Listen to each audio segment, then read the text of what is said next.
Breaking news mga kabayan, Amerika walang tigil ang pag-atake sa teritoryo ng Iran. Tinatagong submarine ng Iran, winasak ng US Sea drone, Iran submarine base, wasak dalawang nuclear aircraft carrier ng Amerika na nakaposisyon sa Gulf of Oman malapit sa Iran. Naglunsad ng maraming mga fighter jets upang sabay-sabay na umatake sa Iran military target. Grabe, maraming Tomahawk missile ang inilunsad mga barkong pandigma ng Amerika. Nakuhaan ng video patungo sa western Iran. Wireless tower ng Iran wasak sa US airstrike. President Trump kinumpirma sa unang pagkakataon na nakita nito ang mga kilos at pangalan ng Iran military mula sa kamerang inilagay nila sa kalawakan upang maaga at mabilis silang tumugon sa banta ng kalaban.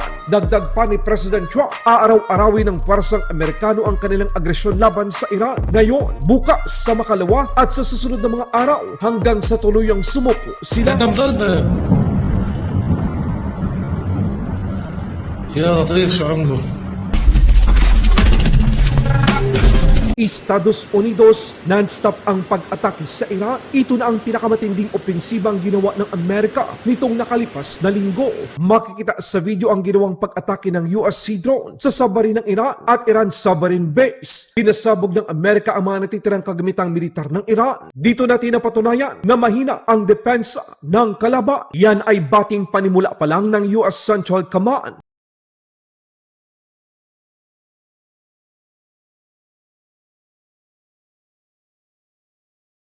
Mula sa dalawang US aircraft carrier na nakaposisyon sa baybayin ng Gulf of Oman malapit sa Iran, nagliparan ang mga eroplanong pandigma ng US Navy at US Marine para sa napakahalagang misyon ang salakayin ang mga military target sa Iran na ginagamit nila upang makapaghasik ng kasamaan sa mga barkong pangkomersyal at kalapit na bansa sa gitnang silangan. Simula sa F-35, F-A-18 at EA-18G Growler, lumipad ang mga ito dala ang malalakas na misal at bomba upang wasakin ang iba't ibang pasilidad sa Iran, kabilang na ang mga base militar, imbakan ng missile at drone, radar at missile defense system.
Sa isang videong kuha din ng source, nagliparan ang maraming Tomahawk cruise missile na inilunsad ng mga barkong pandigma ng Amerika patungo sa western Iran. Sa isang video naman na ibinahagi ng Iranian sa social media, ang pagkawasak ng kanilang wireless communication building sa Bandar Abbas ay kabilang sa mga winasak ng US forces.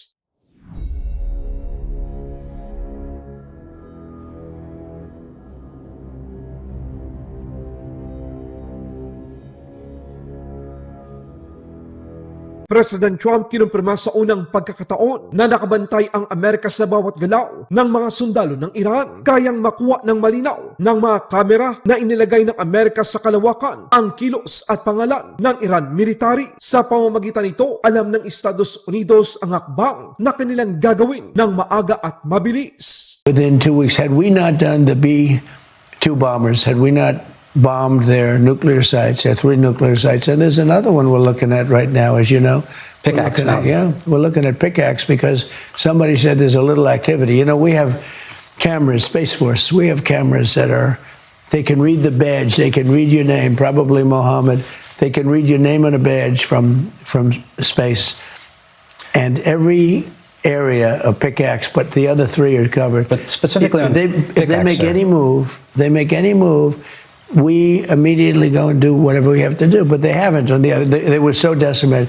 Some But weapons now they- experts say that the United States doesn't have the ability to strike deep enough with these bunker buster bombs at Pickaxe Mountain. They can go deep. We have good stuff. Nobody knows about pickaxe.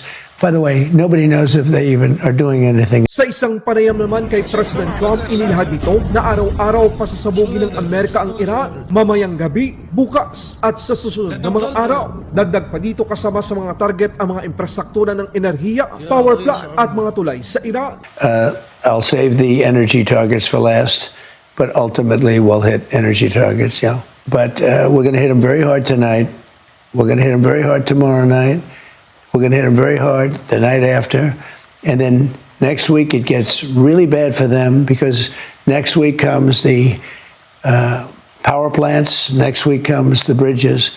We're going to knock out all their power plants. We're going to knock out all their bridges unless they get to the table and negotiate. Do you believe the Iranians are serious about making a deal? I think they have no choice. Why haven't they yet? I think if I didn't do the way I'm doing, they would never make a deal. They would have never made a deal with Obama. That deal was the worst deal. What they did sign was a worthless piece of paper. What they signed with Obama was a worthless piece of paper that was a road to a nuclear weapon. And what I have is a wall. There will be no nuclear weapon. I'll never sign. And when you listed the three things, by far the most important is they will not have a nuclear weapon. So are you negotiating with the wrong people? Well, now I don't want to negotiate now. I said, let's not negotiate. 3 days ago, we had a deal. When was the last time you spoke with an Iranian official? Well, not me, but let's say my representatives. I have spoken to them, but my representatives over the course of, actually, an hour ago. And what message was delivered? They want to make a deal, but every time they make a deal, they break it. They don't want to die. People don't want to die. About an hour ago. And what message was delivered? You better make a deal. You're not going to have anybody left. We're being very careful with the civilian population, as you know, but I said, you better make a deal. You're not going to have anything left. And you think they will? They should. I don't know if they will or not. Laban Pinas.